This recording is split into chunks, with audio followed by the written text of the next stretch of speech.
হে মুমিনগণ, খরচ করা ওই সমস্ত বস্তু হইতে যা আমি তোমাদেরকে দিয়েছি, সেই দিন আগমনের পূর্বে, যেই দিন কোনো ক্রয় বিক্রয় হইবে না এবং কোনো বন্ধুত্ব চলবে না এবং কাহারও অনুমতি ব্যতীত সুপারিশ চলবে না।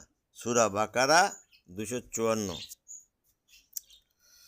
সেই দিন না ক্রয় বিক্রয়ের ব্যবস্থা থাকিবে, না কেহ অন্যের নেকি খরিদ করিয়া লইবে, না কোনো বন্ধুত্ব থাকিবে।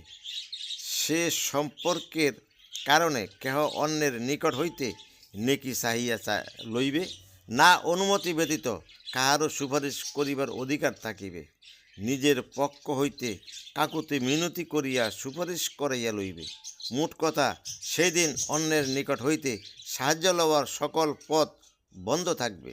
সেই দিনের জন্য কিছু করিতে হইলে আজ করিতে হইবে, যা বপন করিতে হয় আজ, সেই দিন তো ফসল কাটিবার দিন হইবে।